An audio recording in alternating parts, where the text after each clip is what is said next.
Hi, Paula. Hello, Els. So, what we are going to do today? Well, today we're talking about guideline three, and that is we are here to heal ourselves. We're not here to give advice or to change anyone's beliefs or behavior. Being accepted as we are makes it easier for us to accept others. This guideline I felt could be used for not only facilitators or group members, but also for family members, friends, colleagues, and all beings everywhere. Yes, indeed. The whole, concept of advice giving. And in your book, you ask four great questions for those of us who are tempted to offer advice. And I'll read that out. If you have the tendency to give advice, ask yourself, do you think the participant should do things differently or should be wiser? Do you trust them to know their own answers? Do you trust their own healing ability? Can you endure what is happening or what you are hearing? The message I get here, Els, is to trust their process. Let them do what's right for them. Am I right in saying that? Yes, absolutely. Trust that process. And not only that, it's a reminder for the one who is having these thoughts, I should help or I should give advice, is you go with your energy out of yourself and you go over there. So you are judging. It's for you to be clear that you don't see people as whole. Can you see everyone as whole and competent?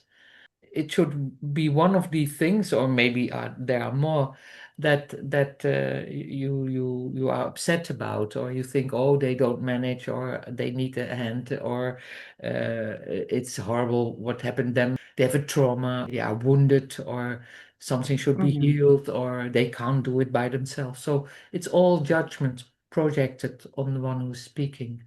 So yeah. stay at home with your energy. Don't throw that on them. Stay at home and be at try to be at inner peace so you Mm, can see people as whole.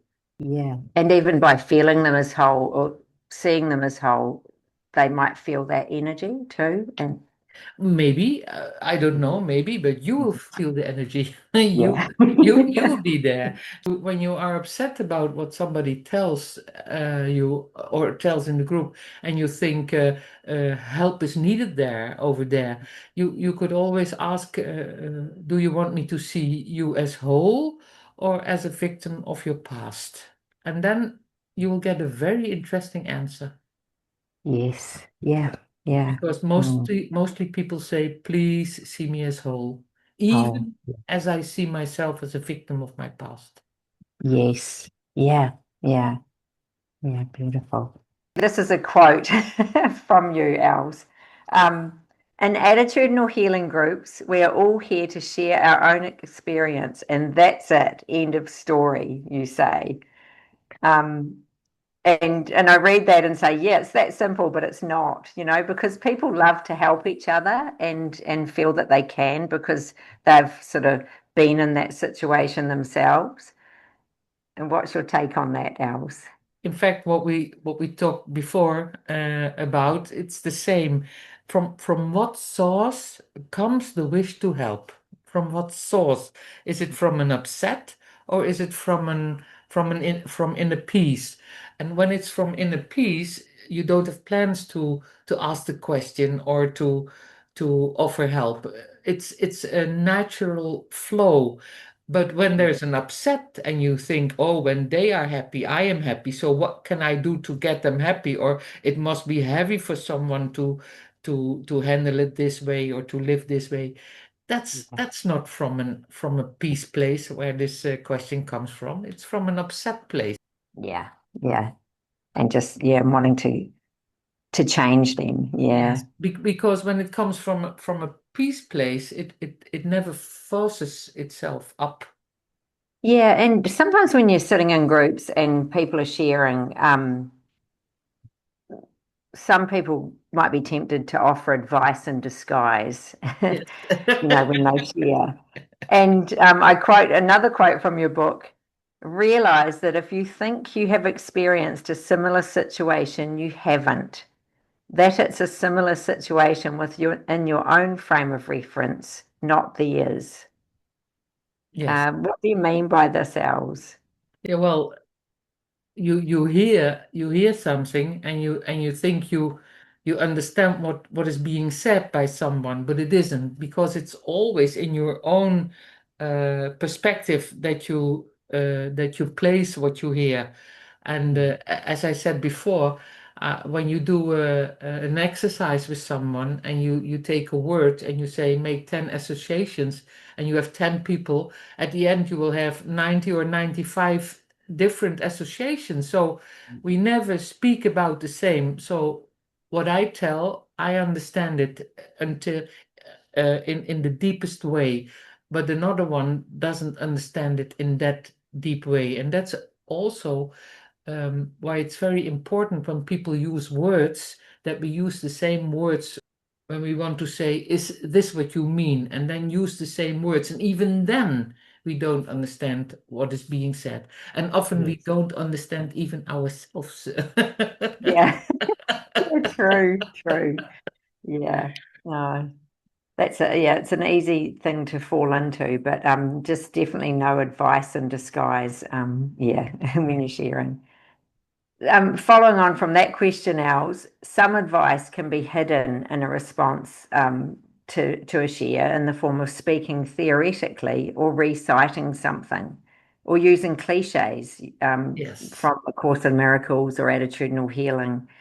Um, do you have a helpful suggestion for those people that do that? Yes.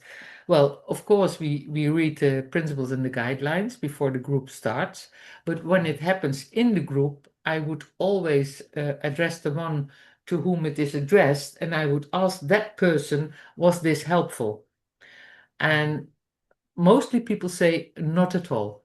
So, so that that makes it clear right away. I wouldn't say you can't do it. I would say next time let's discuss the principles and guidelines. For example, this one we give no advice. What does it mean for you? How do you handle that principle? But I would not address it to the person, but I would ask the one who got it, was it helpful? Yes, yeah. Right. How do you personally recognize when your own impulse to help is coming from an unhealed place? You mentioned that in your book. Yes, you could ask yourself, from what place in me comes that question or comes that wish?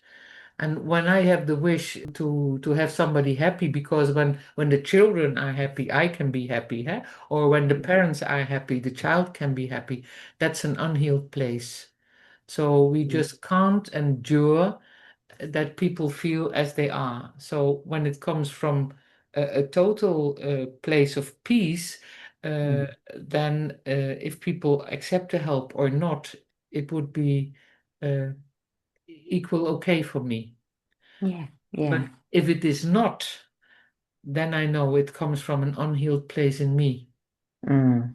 So it's about that self-talk. If you feel like something's going to come out, stop it, and Yes, yeah. I mostly say, well, wait, if it comes 3 times, and the third time or the fourth time, maybe Yeah, you could offer something. And you can, of course, you can always ask, can I do anything for you? Can I help you? And can you yeah, be open for the answer? Can you take a yes and can you yeah, take a no? yeah, That's important.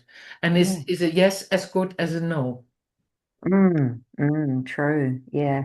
And sometimes just like the response could be just you here listening, that's enough. That's what most people want.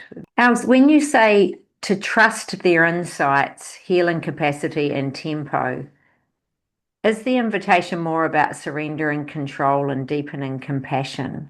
So that the tempo, maybe do you mean like the speed they're talking, their own capacity to heal and yeah.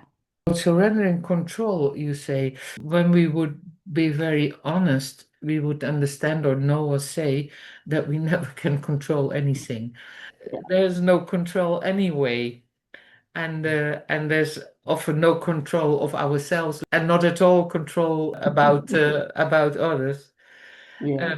When we see others uh, in their essence, that is the biggest gift we can give.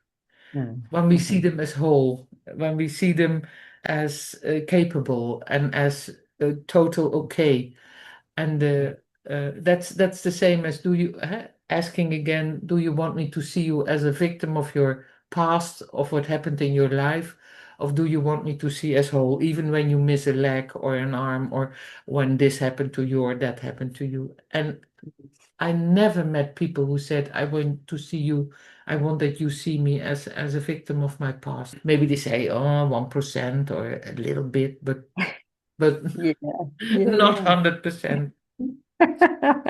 Yeah. Uh, And if you feel this urge to help, what would be the most honest thing to do in that situation, that you can say, can I help you or can I give you a good advice? And then people can say yes or no. And you could say, and I want it because I feel a need to do so for my inner state of mind, because I want that you are happy. Yeah, I can't endure that you are sad or crying yeah, or hurting or in yes, pain. So that yeah, would be the yeah, most honest thing to do. yeah, yeah. And that ties into my next question nicely. How do you personally practice staying present and at peace for someone who is expressing pain or strong emotions? Yeah, well, Um, yeah. yeah, Yeah, well, it's I'll always let the you. same as a facilitator. Focus on inner peace. So when you feel you lose your inner peace, don't think there has to be to change something. No, uh, come back at home and focus on your own inner peace and see where Yes. you judge and stop judging and see where you go over there and come Mm. back and stay here and trust. Just trust people in their wholeness, Yes. because they lived before they knew you, and they Yes. did their hair, and they put their clothes on, and they ate by themselves, and they breathed by themselves, and they live by themselves, and then you met them and you think, oh, I have to save them. No, you don't have. You don't have. Yes. Yeah, yeah, yeah. And you say some questions or ask some questions like, and to ask yourself internally, can I accept this exactly as it is? Can I Yeah. endure seeing someone in pain and Yes. seeing someone who's agitated? And I've had that before where, there's anger come out and it just needs to come out. And yeah. And can I maintain my inner peace when these emotions or my own judgments around that Yes. show up? Yes. Yeah. Yes. Can I be present with compassion Yeah. for what's going on, and without imposing myself or giving advice or trying to give answers. And when you can do that, that's the biggest gift you can give. And compassion Yes. means just understanding that the one who thinks that has a trauma or thinks that he's wounded makes a mistake, because everybody is in essence whole. Yes. Yeah. Yeah. Just don't know that yet. Exactly, or just doesn't remember in that Yeah. moment. What Yeah. I when I felt wounded, the biggest gift someone could give me is see me as whole and see me as complete and as total, loving for what I am. Yes. Yeah. Yeah. And that would give you strength to Absolutely, and make it. hope and Yes. space Yes. and Yes. breath and Yeah. Yeah. Yeah. Yeah. And Els, just to end, we've got some lovely questions that you've composed for the listener to reflect on for guidelines 3. So to think about this, in what situation do you find it difficult not to give advice and why? And another one is, do others' advice help you? Which advice works and which does not? And I've got a couple more. How do you find your best answers? What helps you? And then another one, I like this too. Write 10 pieces of advice for someone else and read them aloud to yourself with your name on it. I love that one. That's a great Yeah, one. but it's when you really practice these things and answers the questions, you learn so much about yourself, and you'll be a great facilitator when you own the answers. Yeah, Yeah. Yeah. Or even in your personal life too. absolutely, absolutely. Okay. Yeah. So thank you, Els. Okay, And thank you, Paula. See you next time. see you next Bye time. bye. Bye.